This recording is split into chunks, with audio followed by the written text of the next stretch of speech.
전부 다 판례 군들을 분석해서 나온 것들이에요.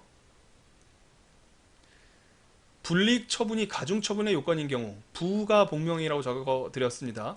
그 중에 가중 처분이 가에 해당될 거예요. 원칙은 소의 이익이 인정되는데, 무조건 인정되는데, 소원 해보에 해당되면 예외적으로 소의 이익이 진짜 있는지 의심할 만한 계기가 생기고요. 부가 복명에 해당되면 정말 의심받을 뻔했는데 역시 소의 이익이 있었겠네, 이런 판단을 할 수 있다고요. 그만큼 예외니까 굉장히 주목받겠죠. 아주 특이하고 아슬아슬한 느낌을 주기 때문에 법원에서도 또 학자애들에게도 잘 알려져 있습니다. 불이익 처분이 가중 요건인 경우는 이런 거예요. 영업 정지 처분이 떨어졌습니다. 지금 143페이지 왼쪽 단 이제 공부하고 있는 거예요. 영업 정지가 떨어졌습니다. 그래서 그 처분의 효력이 소멸됐어요. 영업 정지 기간이 지났기 때문이죠. 그런 경우에 사라졌잖아요. 영업 정지가 더 이상 아니잖아요. 저는 장사할 수 있기 때문에 다툴 필요가 없을 것 같아요. 하지만 그런 게 있습니다. 청소를 열심히 안 해서 영업 정지를 얻어맞았다고 가정해 보자고요. 청소를 안 했다는 사실은 똑같은데 근거 법령이 한 번 걸린 사람은 영업정지 6개월이지만 두 번 걸리면 영업정지 1년을 규정하고 있다고 쳐봅시다. 그러면 처분의 효력이 소멸됐다는 게 중요한 게 아니잖아요. 그래봤자 나는 똑같은 잘못을 해도 두 배의 영업정지 받을 위험이 있는 겁니다. 나는 처분의 효력이 소멸됐지만 처분을 받았다는 역사적 사실 자체를 없애야 되죠. 이런 경우에는 예외적으로, 예외의 예외로 소의 이익이 있다, 이런 평가를 받을 수가 있는 겁니다. 법규 명령 형식의 재량 준칙의 경우 이 이야기들은 우리가 지금 하고 있는 이야기보다 훨씬 더 복잡한, 더 본격적인 또 다른 주제예요. 이거는 케이스 문제 풀 때 여러분들한테 따로 말씀드리겠습니다. 굉장히 복잡하고 심오한 주제입니다. 아까 부관이 중요하다고 말씀드렸잖아요. 이 주제가 부관과 더불어서 과연 노무사 행정쟁송법에 나올 수 있을까를 사람들이 걱정합니다. 일부의 사람들은 나온다고 해요. 또 다른 사람들은 안 나온다고 합니다. 하지만 그런 식으로 나올지 안 나올지 헷갈리는 주제들이 한 10개쯤 있다고 치면 대부분은 별로 안 중요하거든요. 근데 이건 너무나 중요합니다. 행정쟁송법뿐만 아니라 행정법 전체 영역에서도 거의 10손가락에 꼽힐 정도로 중요한 테마들이에요. 그러니까 이런 것들은 대비를 해야 되겠죠. 저는 개인적으로 이걸 대비해야 된다고 생각해요. 지금은 전체적인 흐름을 너무 방해하니까 소의 이익의 그 이론 체계 자체를, 이 흘러가는 답안지 서술의 체계를 먼저 이해하고 나중에 문제풀이 할 때 말씀드리도록 하겠습니다. 부수적 이익이 구제되는 경우 대표적으로 지방의회 의원 사건인데요. 소원해보에 해당되니까 문제가 됐겠죠. 이런 경우에는 제명 처분을 받았어요. 지방의회 의원님이. 근데 다투다가 임기가 4년이 지나가 버렸습니다. 1년 의원 잘 하다가 3년 동안 의원으로서 활동을 못 했는데 다투다가 나은 3년이 지나가 버린 거예요. 그렇게 되면 내가 제명 처분에서 이겨봐야 다시 의원이 될 수는 없지 않습니까? 그러니까 원상회복이 불가능하게 되는데, 그러니까 소의 이익이 없는 거 아니야? 라고 강력한 의심을 받게 되죠. 그러나 월정 수당의 지급을 구할 수 있다. 예전에는 지방의회 의원이 무보수인 적이 있었습니다. 입법상. 지금은 정상적으로 이제 월급을 받으시는데요. 1년 일하고 월급 받았는데 3년을 일을 못하고 잘렸잖아요. 제명당했는데 그 3년 동안은 제명당했기 때문에 급여도 못 받은 겁니다. 만약에 제명 처분을 취소받을 수 있다면 3년치 월급을 받겠죠. 그러한 부수적 이익이 구제된다는 겁니다. 그 지방의회 의원으로서의 그런 드높은 명예 자체를, 그 지위 자체를 회복할 수는 없겠지만 아주 본격적인 권리 의무에 영향을 미치는 건 아니지만 부수적 이익은 적어도 돈은 받을 수 있다. 이런 경우에는 인정합니다. 인격적 이익이 구제되는 경우 아까의 퇴학 처분 판례인데요.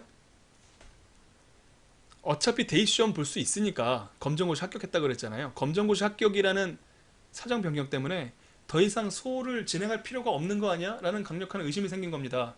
너 대입시험 보려고 고등학교 퇴학처분 다투는 거 아니었어? 근데 아니에요. 판사님들 생각해보니까 고등학교 졸업장이란 우리나라에서 목숨처럼 소중한 것 같아. 그래서 이런 경우에는 인격적 이익이 신분과 명예가 회복될 수 있기 때문에 소의 이익이 예외의 예외로서 인정된다라고 판시를 하고 있는 겁니다. 무효등 확인 소송과 확인해소 보충성 이런 문제가 나오는데 전체적으로 소의 이익이 어떤 구조를 가지고 있는지를 말씀드렸어요. 협의의 소의 이익은 개념을 적으셔야 되고요. 근거 규정을 적으셔야 되고요. 구별설, 비구별설에 대한 12조 1, 2문의 해석론과 이익의 범위에 대한 여기서 소개된 해석론을 이론적인 배경으로서 준비를 하시되 그 모두를 적으라는 문제가 나올 것 같지는 않습니다. 그 중에 하나를 그때그때 필요한 것에 따라서 이 케이스의 결론에 영향을 미치는 쪽을 택해서 소개하시면 되겠어요. 아주 간단하게. 이 구체적 검토, 원칙과 예외와 예외 이 부분을 잘 기억하셔야 되는데 이런 이유 때문에 그렇습니다. 소의 이익 케이스 문제를 내보면은요, 대부분 이런 식으로 풉니다. 1. 문제점. 2. 소의 이익 개념 그리고 이론 구별설 비구별설 뭐 이런 거요. 3번 뭐 고등학생 퇴학 처분 판례가 나왔다 그러면 판례는 퇴학 처분의 경우에 소이익 인정된다 그랬다. 4.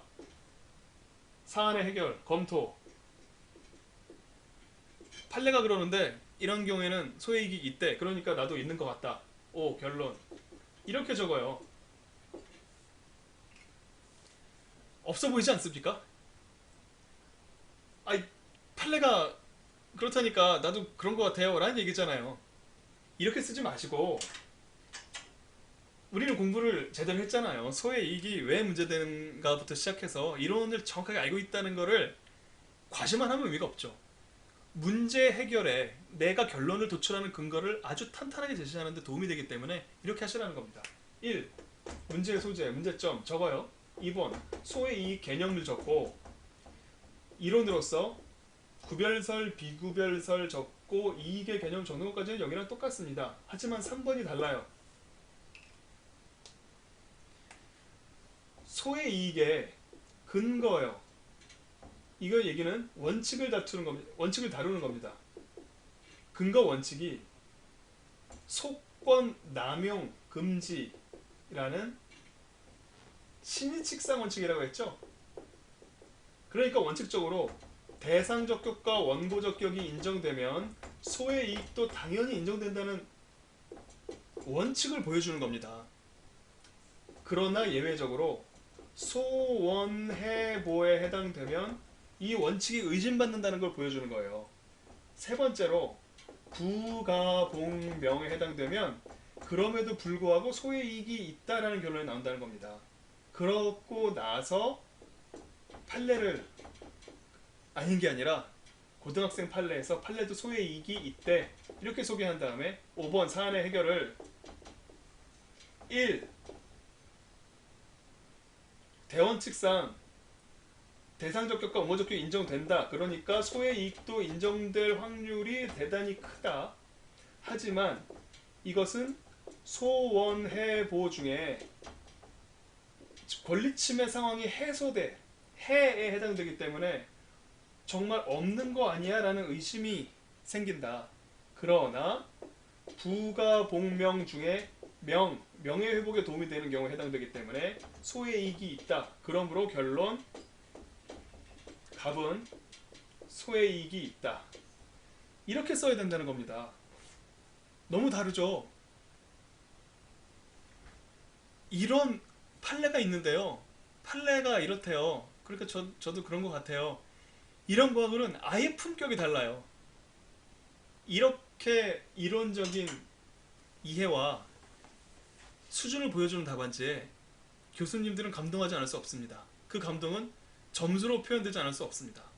우리끼리는 이런 답안지 쓰자고요. 다들 이렇게 써요.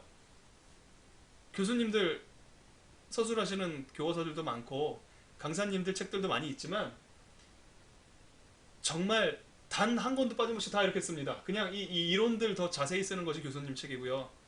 해당 판례 소개하고 그 판례에 따라서 나도 소이익이 있다 없다 이렇게 한다니까요. 없어 보이지 않습니까? 세상에 판례랑 똑같은 사안은 하나도 없습니다. 완벽하게 똑같은 사안이 없는데 어떻게 그 판례가 그렇다고 해서 내가 다루고 있는 이 사건에 소의 이익이 있다 없다 이야기할 수가 있겠어요? 판단은 좋지만 판단의 근거가 있어야죠. 그분이 그러신데 이게 근거입니까? 자기 나름대로 판단에 이르게 되는 사고의 과정은 적어도 보여줘야죠. 이렇게 적어주세요. 우리끼리는 좀 더 품위 있는 답안지를 쓰기로 약속합시다. 그래서 예외까지 이렇게 소의 이익을 공부하는 것이 굉장히 있어 보이는 길이다 라는 점을 말씀을 드리고요.